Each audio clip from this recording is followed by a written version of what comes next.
جاوید اختر اور مفتی شمائل کے درمیان جو مناظرہ ہوا، جو ملحد جاوید اختر تھا اس سے جو مناظرہ ہوا مفتی شمائل کا، اس کے حوالے سے ڈاکٹر فاروق صاحب کیا کہہ رہے ہیں ضرور سنیں۔ یہ الگ بات ہے کہ آپ نے نہیں پڑھا تو آپ سمجھ رہے کہ ارے کیا لے آیا بھائی۔ ظاہری طور پر کچھ چیز تو بڑے جلدی متاثر ہوتے ہیں۔ ارے بھائی، خدا کو ایک ماننے والے بہت ساری قومیں ہیں دنیا میں، اگرچہ ان کے باقی مذہب باطل ہے۔ مثال کے طور پہ کیا عیسائی خدا کو ایک نہیں جانتے؟ کیا عیسائی خدا کو نہیں مانتے؟ یہودی بھی خدا کو مانتے، غیر مسلم ہندو بھی مانتا ہے۔ یہ الگ بات ہے کہ ان کے تصورات الگ ہے خدا کو لے کر، مگر وہ بھی یہ مانتے کہ سرشٹی کا بنانے والا ایک ایشور ہے۔ صرف ایک کمیونٹی ہے اور وہ بھی بہت مٹھی بھر ہے جو کہتے ہیں کہ یہ کائنات خود بخود بنی، خود بخود نظام چل رہا ہے، جن کو دہریہ کہا جاتا ہے، اور انگلش میں کیا کہتے ہیں ان کو؟ ایتھیسٹ۔ یہ بہت تھوڑے ہیں۔ اب اگر تھوڑے دیر کے لیے مان لیجئے کہ وہ کیا نام تھا جس کے ساتھ مناظرہ ہوا، وہ جاوید اختر، حالانکہ وہ اتنا مضبوط ایتھیسٹ بھی نہیں ہے، فلمی دنیا کا کالپنک کہانی لکھنے والا، اس کے اعتراض بھی اتنے بہت بڑے نہیں تھے کہ جس کا کوئی جواب نہ دے سکے۔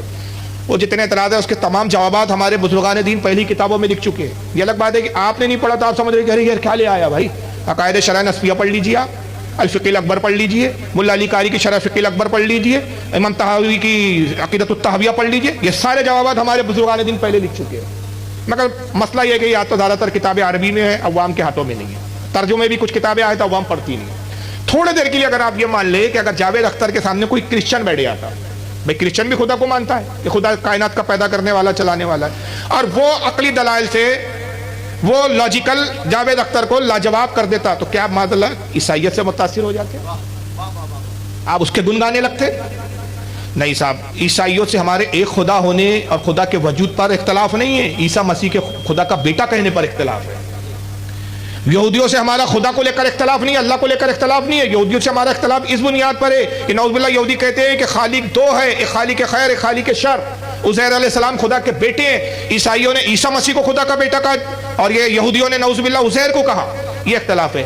اسی طرح جن صاحب نے مناظرہ کیا، ہمیں ان سے کوئی متاثر ہونے کی ضرورت نہیں، اس نے بہت بڑا تیر نہیں مارا ہے بھائی صاحب۔ ان سے ہمارا تو خدا کی ذات کو لے کر اختلاف ہی نہیں ہے، صفات خدا کو لے کر اختلاف ہے۔ تو آپ تو ان کو دعوت دیتے کہ جس طرح آپ نے جاوید اختر سے مناظرہ کیا، آپ ہماری جماعت کے کسی عالم سے مناظرہ کر لیجئے صفات خدا پہ، تو آپ پتہ چل جائیں گا آپ نے خدا کو مانا تو کس لیول پہ مانا۔ جاوید اختر خدا کو ہی نہیں مانتا، آپ خدا کو مانتے ہیں تو پروف کر رہے ہیں، مگر کیسے مانتے ہیں؟ تو آپ کے مولویوں نے لکھا، معاذ اللہ، اللہ مکاری بھی کرتا۔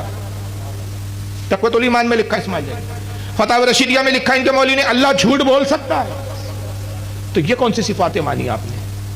تو بہرحال خدا کو ماننا اور ہے، خدا کی صفات کو لے کر ان سے ہمارا اختلاف ہے، اس پر ہمارا اختلاف ہی نہیں ہے۔ تو ہم لوگ کسی سے بھی متاثر ہوتے ہیں، یہی وجہ ہے کہ اہل بیت کا چولا پہن کر یہ آئے یہ لوگ، ہم ان سے متاثر ہو جائیں، مگر یہ نہیں دیکھ رہے کہ در حقیقت یہ اہل بیت سے محبت نہیں نبھا رہے، نعوذ باللہ اہل بیت سے دشمنی نبھا